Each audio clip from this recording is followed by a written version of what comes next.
wasn't pain meds. It was more anti-inflammatory stuff through the IV. And about 8:30, I lost it. I was hysterical. I called my friend Vivian, who, good God, thank you God for Vivian. Called her, sobbing, I have to go home. And she said, what do you mean? And I think she was terrified something was wrong. And I'm like, nothing's wrong. I just can't be in this hospital anymore. I wasn't comfortable. I couldn't sleep. I hadn't slept since, being sedated. And so she said, well, you see if the doctor will discharge you.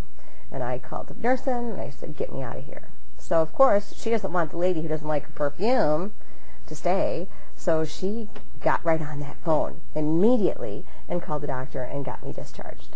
So Vivian drove through ice storm all the way from her house to the hospital. And in the meantime, I'm texting my babysitter, who was actually not babysitting, but just dog sitting. So she was coming in and playing with the dog and letting him out and stuff. I asked her where she was, and she said she was at my house feeding the dog. And I said, can you please stay? She said, sure, why? I don't have any clothes, one of those things, and I don't blame her. And I said, I'm getting discharged. I need someone to spend the night. And she said, okay. And that was that. So Vivian brought me home, walked me up my stairs. I was so thankful for Vivian and Nikki for being there for me, because I slept for 4 whole hours when I laid down. I was up a lot during the night. I mean, because I didn't have any pain meds yet. So my friend Jessica, who had Shelby, spending the night with her, stopped at the pharmacy and brought Shelby home around, 8, 9, I'm not sure. Took my first dose of meds, and then by the afternoon my mom was there. And then later that afternoon, my wonderful friend Christina, who I love so much, came over. And in the meantime, we realized that I needed more gauze to cover my drain and the incision there. So we called her. She stopped at the grocery store, picked that up for me. And I've been home since. And I am so thankful that I'm home, because I don't know what I would have done had I stayed in the hospital. And being in the hospital sucks. I understand that. And but I mean, it was more than that. I had just had enough. It was loud. The hospitals are loud. Didn't matter if I had a private room. There were people running in and out. People looking in my room because I had a private room. It's like, dude, get out of my room. You're wrong room. And then they come in farther. Like, what? So, 6 days post-op, I am down. I started at 218.7 pounds. I am 198.2. Woo-hoo! So, that's a happy thing. This is the first time I've been below 200 pounds in at least 6 years, maybe even more. I'm only 5'2".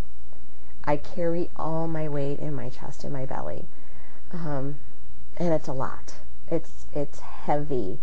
My daughter was teasing me when we were working on putting new dressings on my incision, and she pushed up one side of my boob, and she goes, oh my gosh. I said, imagine carrying those puppies every day, all day long. And she went, oh no, Mommy, I don't want boobs like that, which was quite funny. So, but I am so thrilled that I am home, that I'm doing well, that I only have another day and a half. So tonight, and then tomorrow night, and then Wednesday at 8 o'clock in the morning, they're taking the stupid drain out because it's so uncomfortable. And I can start maybe eating, what is on my list next? Oh, full liquids. So I can start taking in some protein and some milk. And I might even, if I feel up to it this weekend, go to my favorite local restaurant, and I've already checked and they'll strain my favorite cream of chicken rice soup for me, so I can at least get the flavor. And I know I'm not going to eat a lot, but I have had enough of broth and sugar-free Jell-O and sugar-free popsicles and leave a nasty taste in my mouth. I don't like it. So, but no matter what, I would not have changed a thing. On Tuesday night I was thinking, maybe I made a mistake, but I think it was just being in the hospital and being miserable and not being home.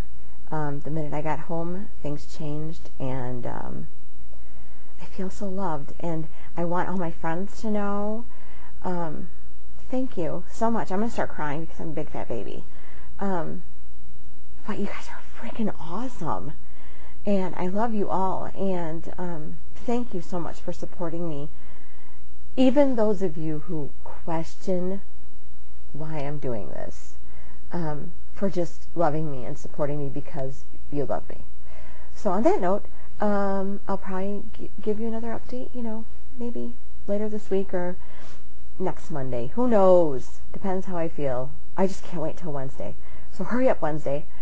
So on that note, I want to say thank you everybody again, and I hope you're all having a wonderful 2010 so far. And stay safe and stay warm. And thanks again for listening and watching. Bye-bye.